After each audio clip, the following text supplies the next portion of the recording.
And hello, everyone, and welcome to this session of Robotic Systems and Technologies in Offshore Energy. I'm Simon Cheeseman from the Offshore Renewable Energy Catapult. We're a not-for-profit independent technology innovation organisation focused on supporting autonomous systems for offshore renewables. And obviously the offshore renewable sector is an extremely hazardous sector. We're keen to drive down costs, and so the introduction of autonomous systems, particularly at the moment, to support operations and maintenance, is extremely important for us. So what we've got for you now is a series of presentations around some of the projects that are actually looking now at robotic solutions and autonomous solutions for the offshore sector.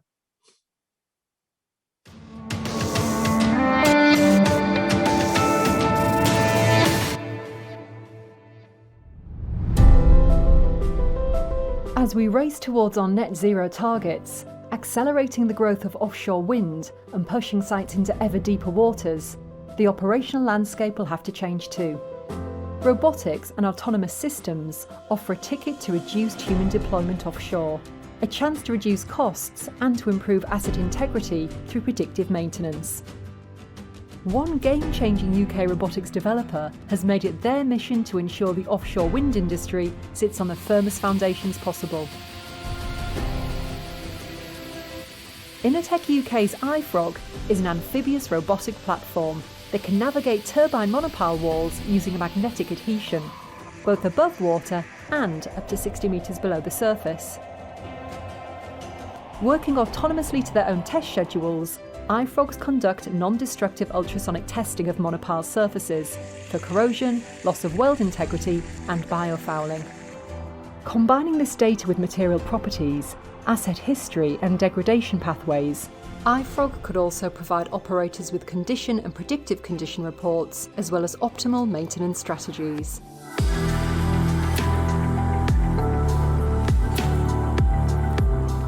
The iFrog concept is founded upon Innotech UK's expertise in providing advanced robotics and non-destructive testing applications to offshore industries. Their Cambridge-based team brings experience of collaborating on more than 40 multidisciplinary technology research projects in the UK and Europe.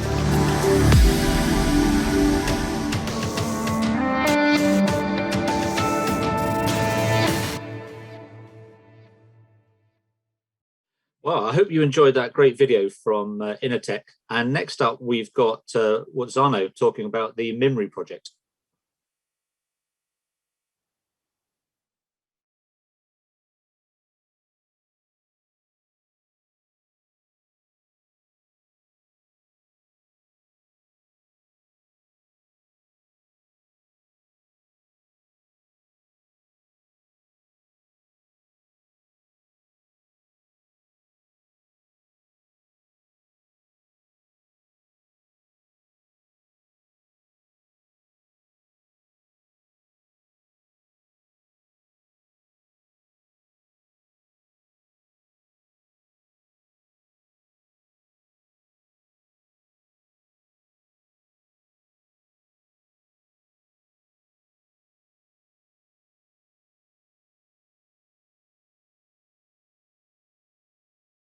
That was a great introduction to the MIMRI project. Next, we're going to go over to Perceptual Robotics, who are going to talk about their autonomous wind farm inspection system. Offshore wind turbines have significant environmental challenges in terms of both the marine environment and the weather. This project, led by Perceptual Robotics and in partnership with L3Harris ASV, Spectrum Offshore, the University of Bristol and Vulcan UAV, developed and tested key technologies to address the autonomous inspection of offshore wind turbine blades. Building on Perceptual Robotics' existing capabilities for the inspection of onshore wind turbines, the team has improved the inspection workflow to adjust it for the offshore environment. Vulcan UAV's specialists in drone design and construction iterated on multiple weatherproofing configurations to make robust systems designed for these harsh conditions. Spectrum Offshore and L3Harris work with us to integrate the drone with crew transfer vessels and autonomous surface vehicles respectively, creating a system which will automatically deploy and recover the inspection drone without the need for human interaction.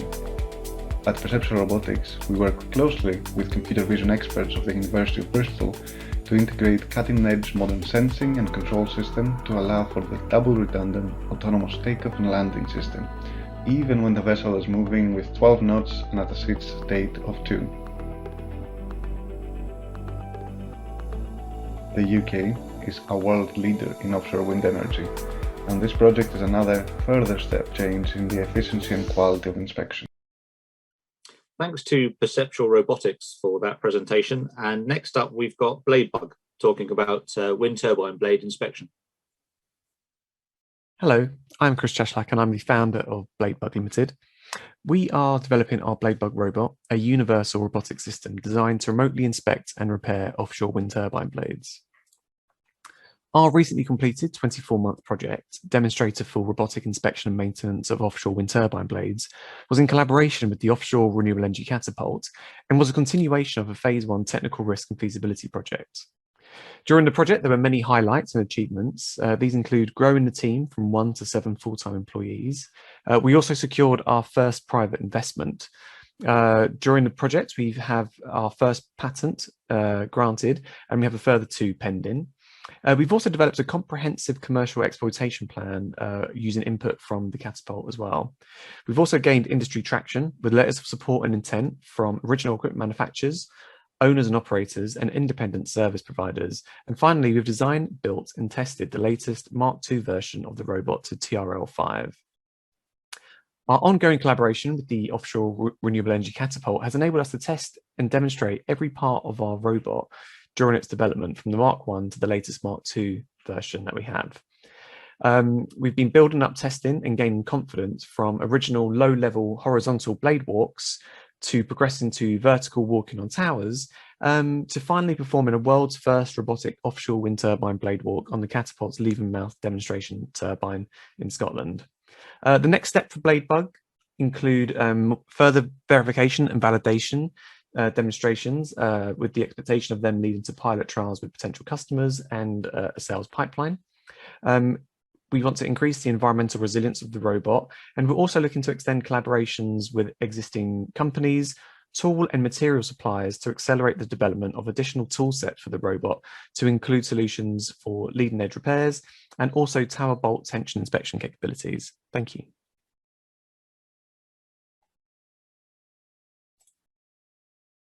So that was Bladebug and the future of wind turbine inspection and repair. Next up, we've got Soil Machine Dynamics, and they'll be talking about their Anemoy technology.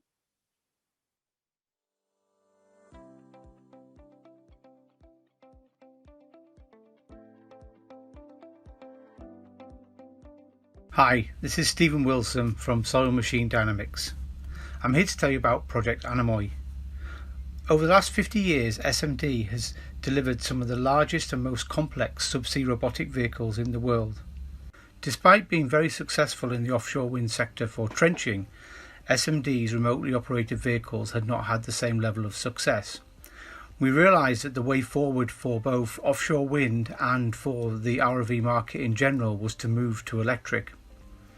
We're looking to develop a reliable, but more importantly, powerful and capable system that can cope in the shallow waters of offshore wind, as well as lead the way towards our autonomous future. Our intelligence told us that there were problems in the cable repair sector also, and that we should develop our own sensor, as well as looking at novel ways of jetting cables that have been repaired. Magnumatics were the SME partner in the project. They are developers of novel electrical generation and drive technology. In our project, they helped develop our electric thruster motor. We have developed several variations of this technology with Magnumatics so we can drive different sized vehicles and other components on the ROV. Project Anemoy is responsible for SMD delivering its first range of electric vehicles to market, for it taking on a new sensor technology which has been successfully launched in the power cables and pipeline industries, and to continue to improve the performance of its trenching systems. I'd like to thank our partners Magnumatics and the Offshore Renewable Energy Catapult, and for Innovate UK in supporting us all the way through and after the project. I hope you enjoyed that presentation on the Anemoy project from Soil Machine Dynamics. Next up, we've got Exeter-based Hydroserve talking about their surveillance technology.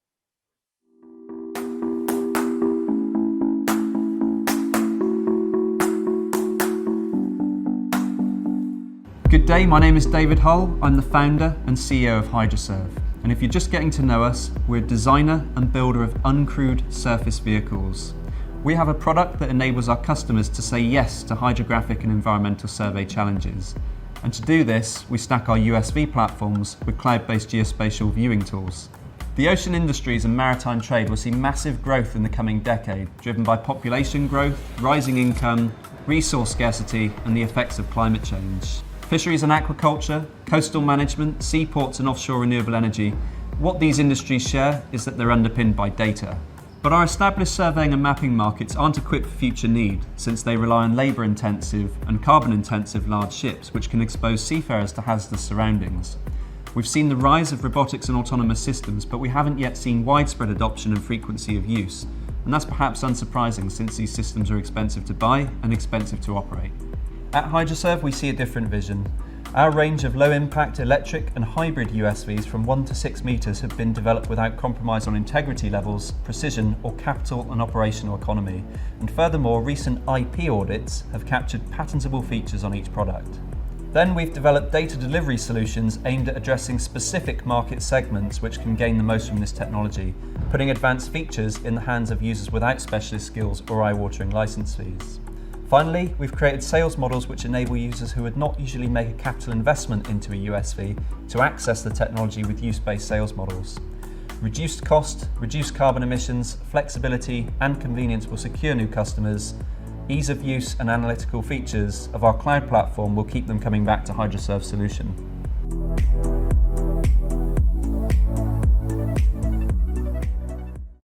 That was an interesting look at the future of surveying by Hydroserve. And next up, we've got Vast, who are going to talk about their AUV 3D project, looking at automated inspection methods.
Very much to Vast for that excellent presentation. And now we're on to our last video, and this comes from the Orca Hub.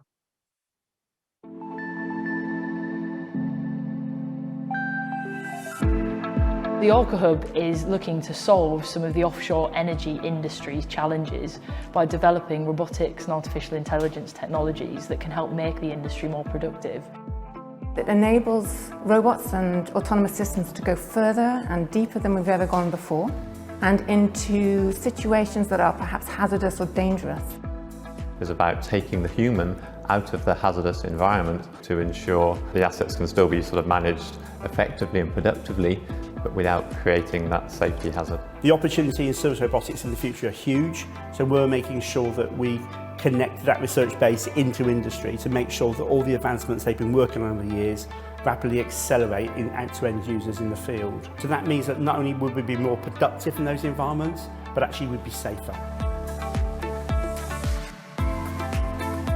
We know within the UK we have significant scientific and academic capabilities within this area, and what this programme is aiming to do is get those out into industry, get those into usable products and services that actually have real-world impact. We very much value our industry support and working closely with our industry partners, because they allow us to understand what the real problems are that operators and users face and create real solutions for these real problems and move the technology further. As the oil and gas industry moves from shallow water into deeper water, traditional manned systems from the 70s and 80s of divers doing the work are no longer viable. Autonomy is the next level, and all the research that is being done in the Orca Hub will help facilitate and move that vision forward.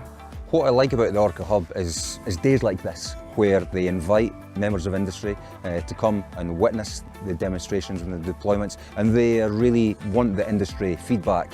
It really is representative of real conditions, and I think Orca recognise that as being important. The industry needs help and it needs support to be able to innovate and transform how they work. People within Orca Hub and the research that's being done, that really does help them understand how they will be able to use the research into a more commercial product and service that we can take forward. Within Orca Hub, we've got a big emphasis on innovation from the research base, and to do that we need to be doing testing of our applied research every 6 or 9 months in order to see products and services coming out with our industrial partners. This is something that's going to maintain their business internationally and reinforce the UK supply chain. Robots are making the world a safer place.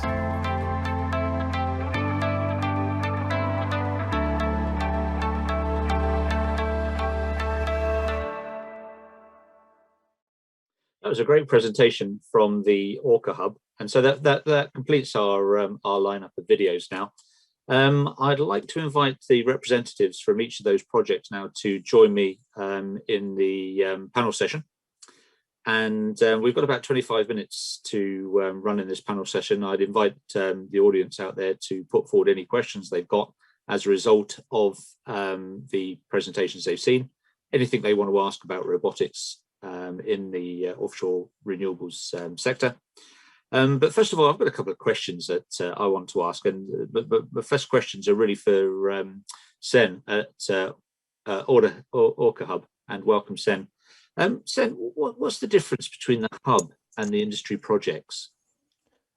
Thanks, Simon. So I think Orca Hub is really keen to develop all the robotics and AI technologies, which is very different from many projects focusing on single technology to support the sector.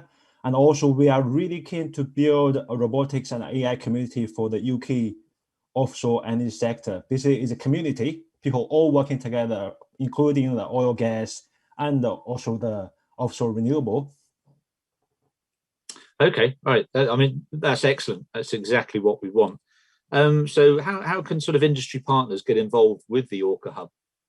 Yeah, so I think we do have a very keen to working with all the industries. I think the best way is to get in touch, and we have a orcahub.org. That's our official website. So we have all the contacts there, and you also feel free to contact me, and I can forward all the contacts to the hub.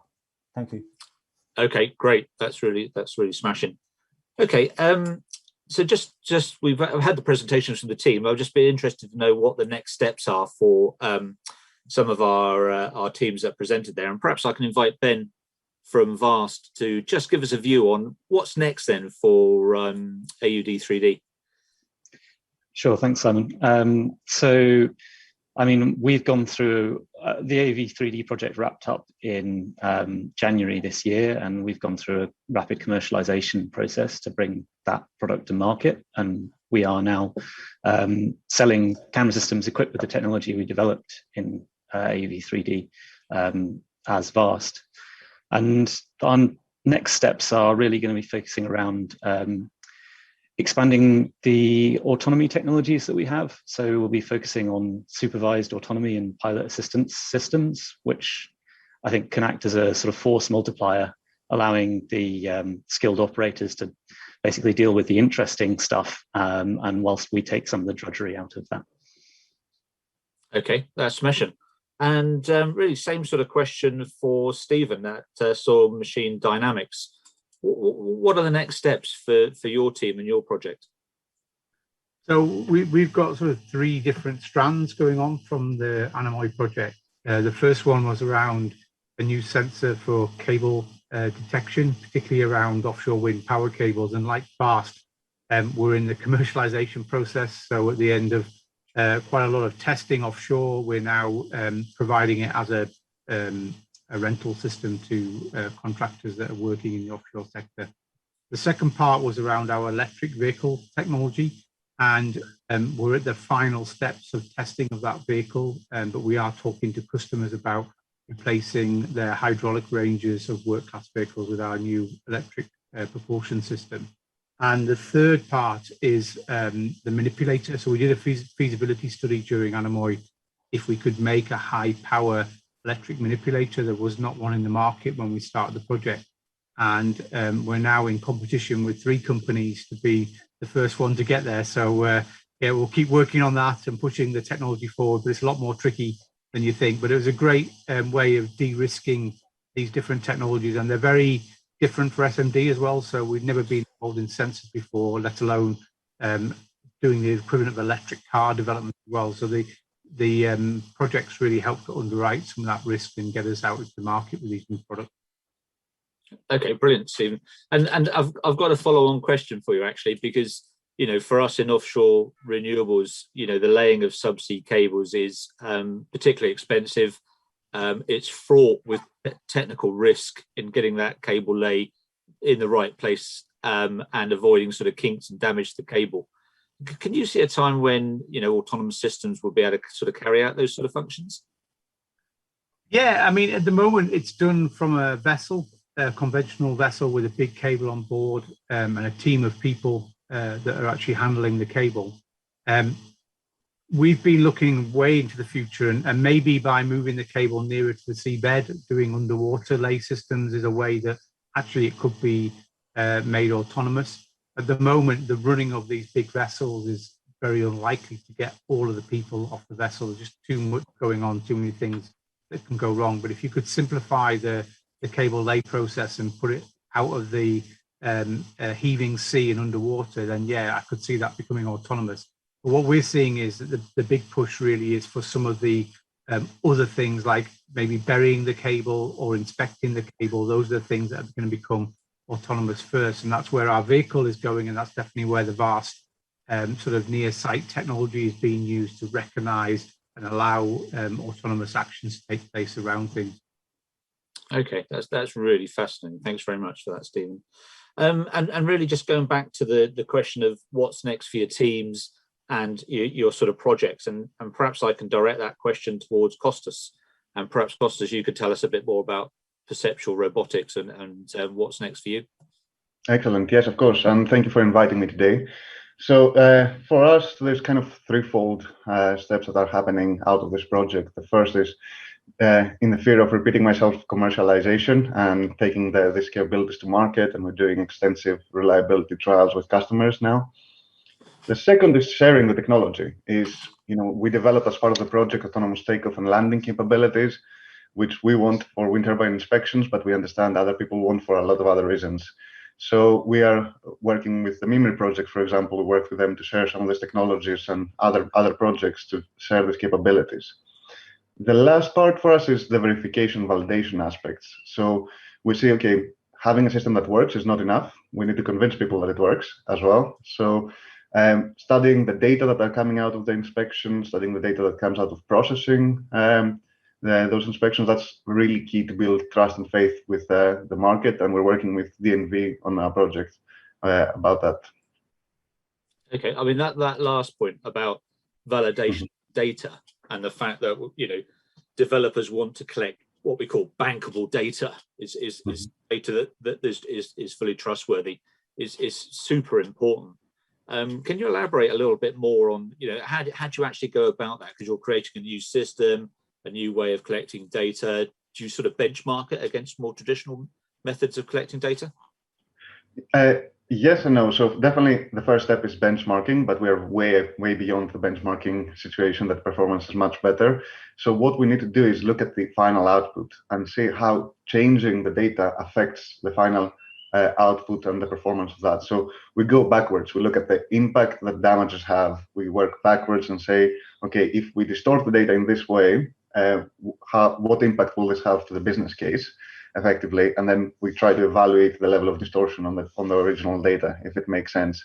So there's a lot of challenges involved in that, including sharing data between different organizations that have different confidentiality clauses and so on. But it's a very exciting step, I think, for the industry. Okay, brilliant. Thank you very much, Kostas.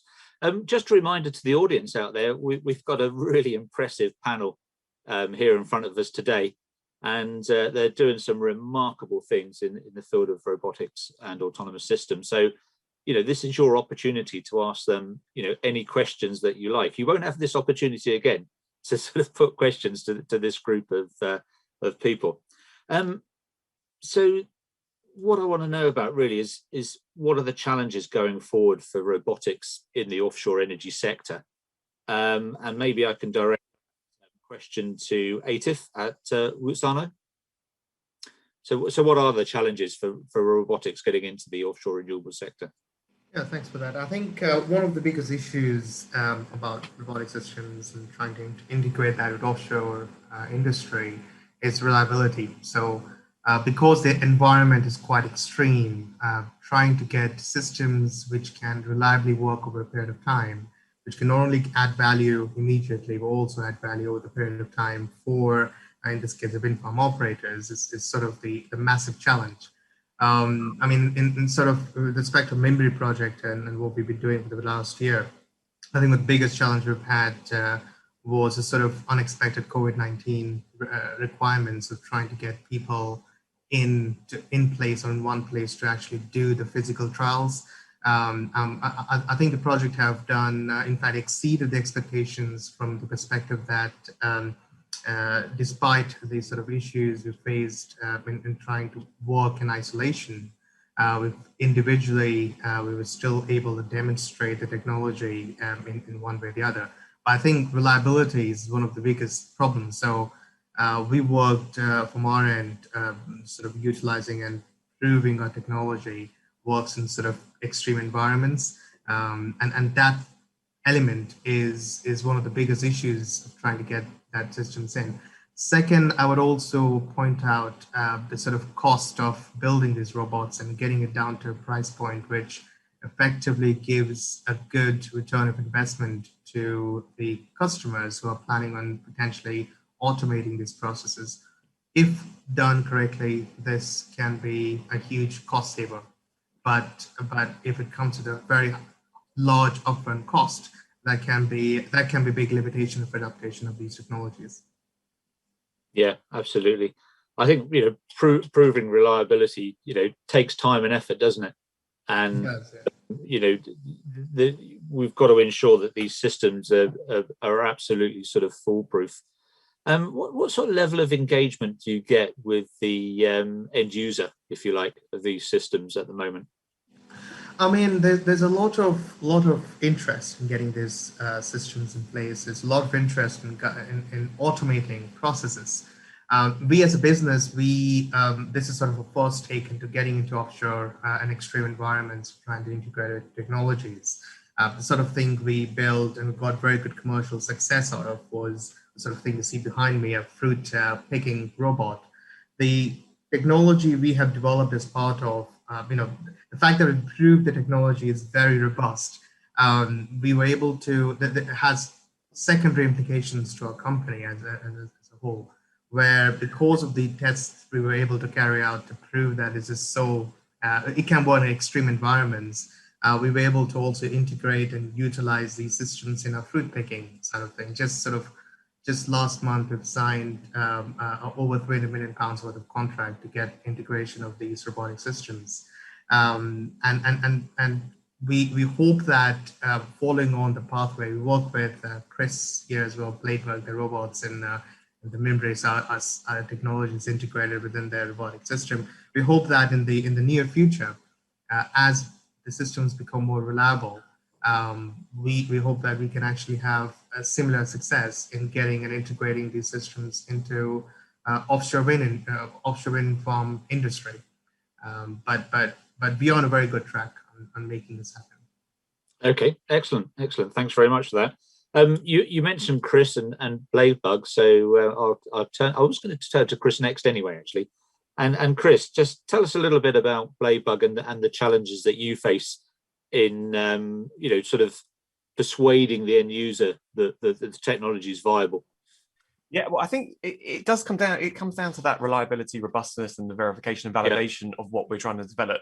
So it's all about working with organisations such as yourself and proving it on realistic test beds, essentially, and showcasing and validating the robot in a safe environment where things don't necessarily always go right, but that's good learning. And that's part of the process of building up that knowledge of the robot and what is its sort of weakest link.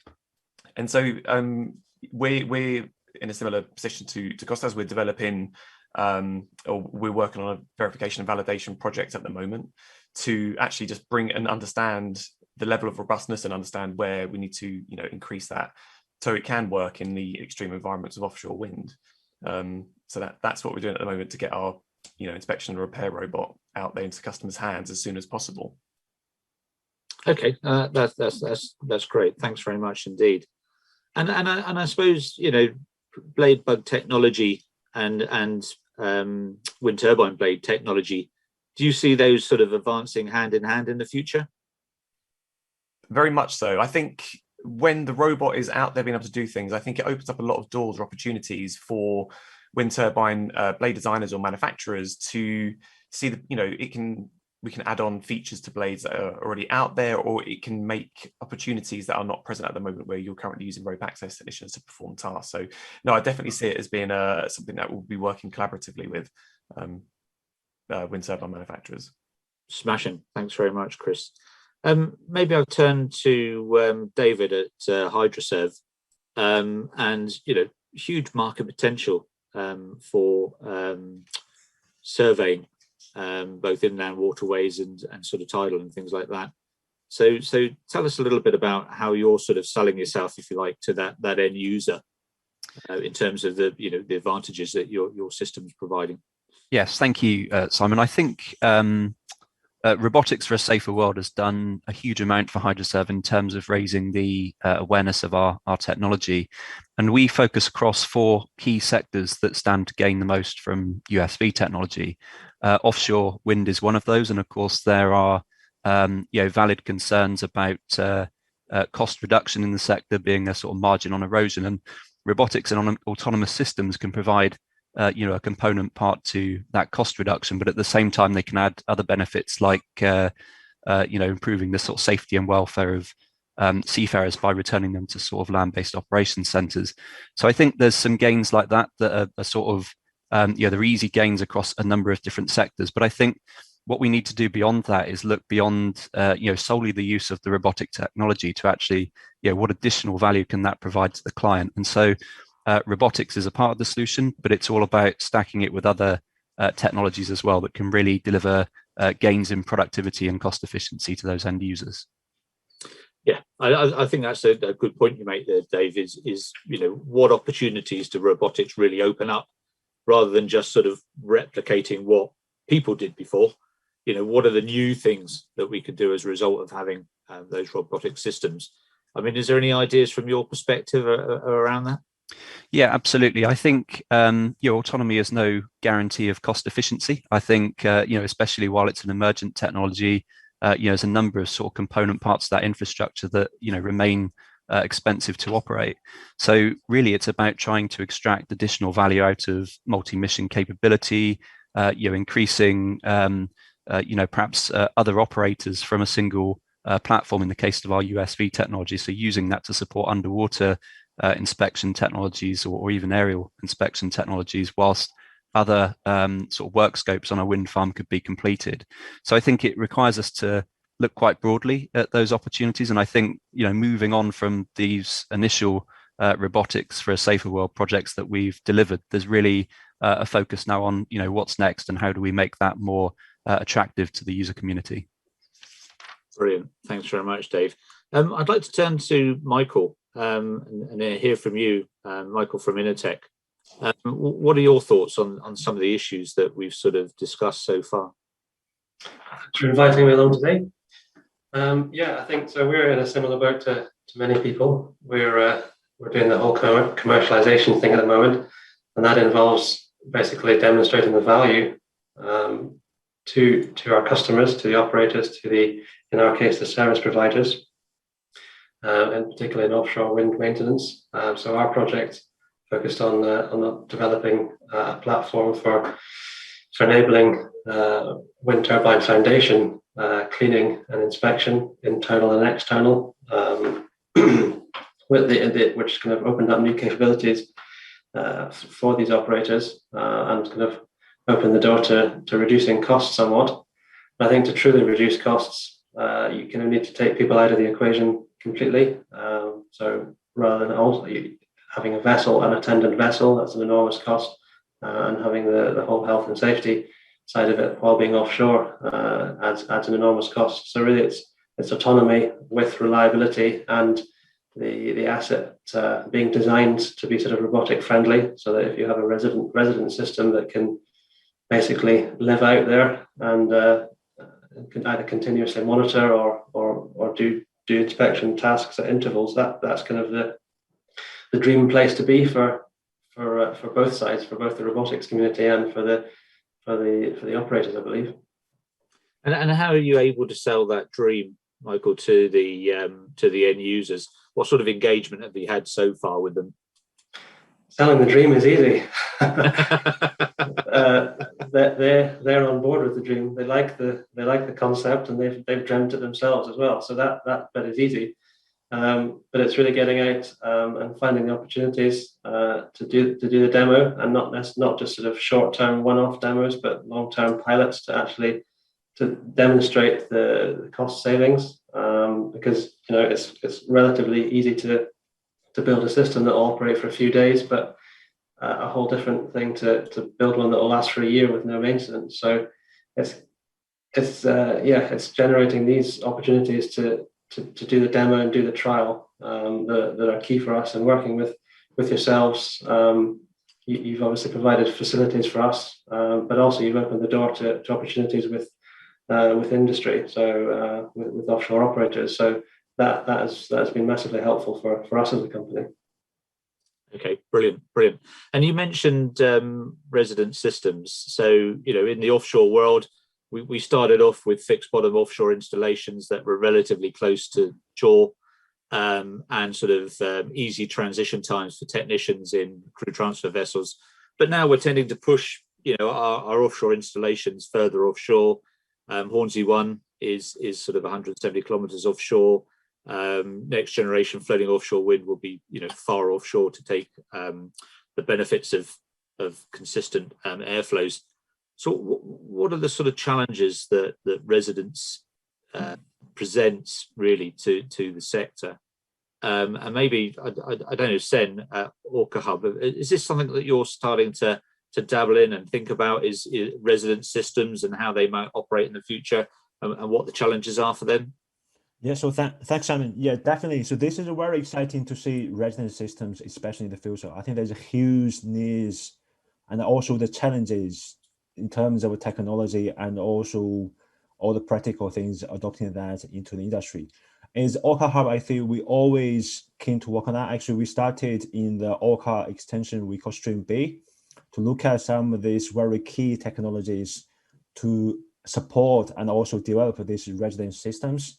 For example, how to let the surface vehicle and also the underwater ROVs to work very collaboratively in a very close range for the big wind farm, and also how they can charge themselves, and all these, and also how to send the data remotely from the shore, from offshore to the onshore, so remotely, and also compress the data. I think these are all going to be supporting eventually to move into the future of these resident systems, which is really exciting, I think, and also necessary for the community and also for this offshore wind energy eventually. Yeah.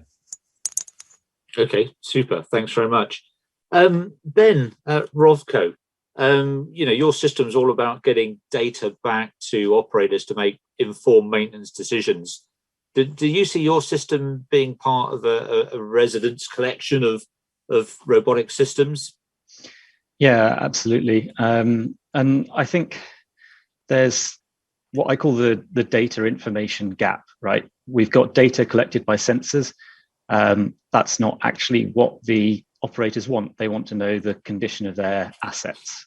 And I think that's where developments in AI become really important, because you can go from the raw data, which is a huge volume of data to try and get back onshore, to just the information that's important, which can go back even on very low bandwidth VSAT links. And I think that, yeah, with integrating technology into resident systems, it's going to become more important, because there's a lot of interesting work going on in terms of underwater communications, but really it is still either short range or low bandwidth. So until we have a way of getting past the physics, which seems a bit unlikely, we really need to make sure that we're going from that data to the information. Yeah, sure. Just to point out to people, we've probably got about sort of 3-4 minutes left of the panel session. Following the panel session, you'll be able to jump into the collaboration room and actually network with myself and the panelists here. So if you've got questions that you want to put to this, then please make sure you jump into the collaboration room. Just really some final thoughts really amongst the panelists, and maybe Stephen at Soil Machine Dynamics. Some final thoughts for you about how do you see the future of robotics going forward? What's the life going to look like in sort of 2030, 2035? Yeah, so for me, the sort of big future is going to be a mixture of things that we've discussed here. So where there's a need for a lot of work, I can see a system working in that place. But where you've got a particularly complex robotic system that's going to do short bursts of work, it probably needs to be mobile, and be able to move around on a vessel.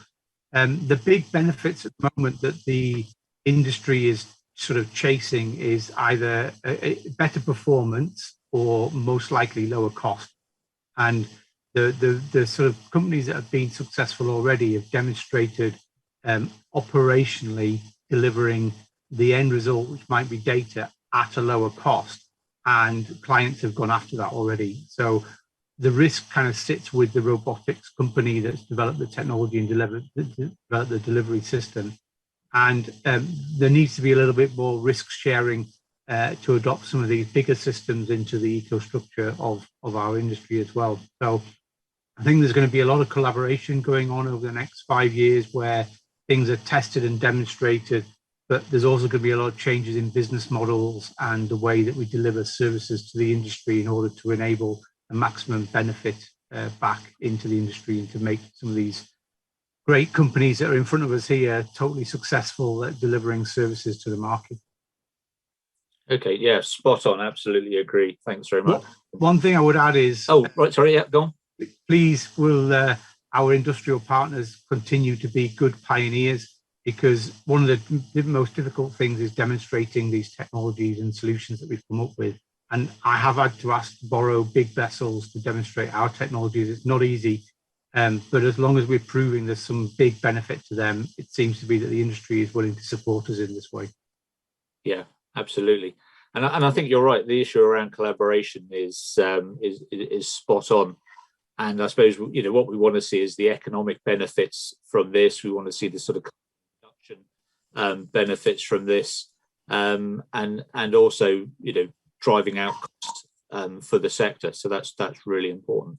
I'm afraid that's all we've got time for the panel session, but what I'd like to do now is encourage you all to jump across to the collaboration room, and we can carry on some of these discussions. We do some networking, help to develop these relationships. So thanks very much, everyone, and I'll see you in the collaboration room. Thank you.